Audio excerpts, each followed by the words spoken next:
స్థానిక సంస్థల ఎన్నికల్లో బీసీలకు 42% రిజర్వేషన్లు కల్పించాలంటూ తెలంగాణ ప్రభుత్వం ప్రయత్నాలు అడ్డుకోవాలంటూ దాఖలైన పిటిషన్పై ఇవాళ తెలంగాణ హైకోర్టు విచారించనుంది.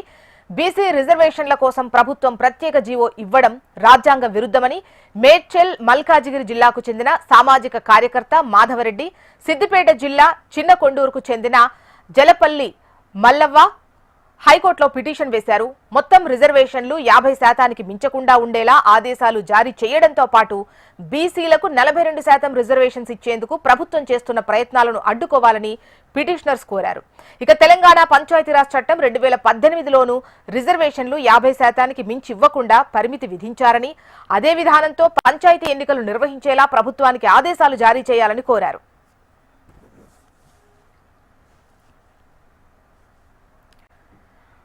స్థానిక సంస్థల ఎన్నికల్లో బీసీలకు 42% రిజర్వేషన్లు కల్పించాలంటూ తెలంగాణ ప్రభుత్వ ప్రయత్నాలు ఏవైతే ఉన్నాయో వాటిని అడ్డుకోవాలి అని చెప్పేసి హైకోర్టులో పలు పిటిషన్స్ దాఖలయ్యాయి. వాటికి సంబంధించి ఇవాళ విచారణ ఉంది. డీటెయిల్స్ అందించేందుకు హైదరాబాద్ బ్యూరో చీఫ్ రమణ సిద్ధంగా ఉన్నారు. రమణ, మాధవరెడ్డి అనే వ్యక్తి ఈ పిటిషన్ దాఖలు చేశారు. ఇప్పుడు అన్ని నిబంధనల విరుద్ధంగానే జరుగుతుంది. ఆల్రెడీ సుప్రీంకోర్టు చెప్పిన దానికి తీర్పుకు కూడా వ్యతిరేకంగానే ఉంది. ప్రభుత్వ నిర్ణయం వల్ల మిగతా వర్గాలు నష్టపోయే అవకాశం ఉంటుంది. ఎందుకంటే 42% రిజర్వేషన్ ఇవ్వడం మూలంగా దాని మూలంగా 50% రిజర్వేషన్ దాటుతాయి కాబట్టి అప్పుడు మిగతా వర్గాలు ఖచ్చితంగా నష్టపోతాయి. కాబట్టి దీన్ని మరొకసారి పరిశీలించాలి. ప్రభుత్వానికి ఇప్పుడు ఎన్నికలు కూడా పోయే ప్రయత్నంలో ఉన్నారు, లోకల్ స్థానిక సంస్థ ఎన్నికలకి.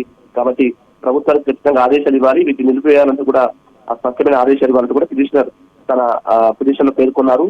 మరి ఆయన అభ్యంతరాలను ఈ రోజు జడ్జి ఏ విధంగా చూస్తారు, సంబంధించి చర్చ ఏ విధంగా జరగబోతుంది, వాదన ఎలా సాగబోతున్నాయి, ప్రభుత్వ వాదన ఏ విధంగా ఉండబోతుందో చూడాలి. ఎందుకంటే ఆసక్తికరంగా ఉంటుంది. ఎందుకంటే పొలిటికల్ గా కూడా ఇది ప్రస్తుతం హాట్ టాపిక్ గా ఉంది. ఓవైపు గవర్నర్ దగ్గర ఆ బిల్లు పెండింగ్ లోనే ఉంది. ఇలాంటి పరిస్థితుల్లో మరి తీర్పు కూడా చాలా కీలకమైన అంశంగానే మారబోతుంది. ప్రభుత్వం అయితే ఓవైపు ప్రయత్నాలు తీవ్రంగానే చేస్తోంది. ప్రత్యేక జీవో ద్వారా ఎన్నికలకు పోవాలనేటువంటి ఒక పూర్తి స్థాయి నిర్ణయంలో ఉన్నట్టుగా మనకు వెళ్తున్న సమాచారం. ఈ నేపథ్యంలో మరి కోర్టు తీర్పు కూడా ఖచ్చితంగా దీనిపై ప్రభావం చూపెట్టే అవకాశం ఉంటుంది.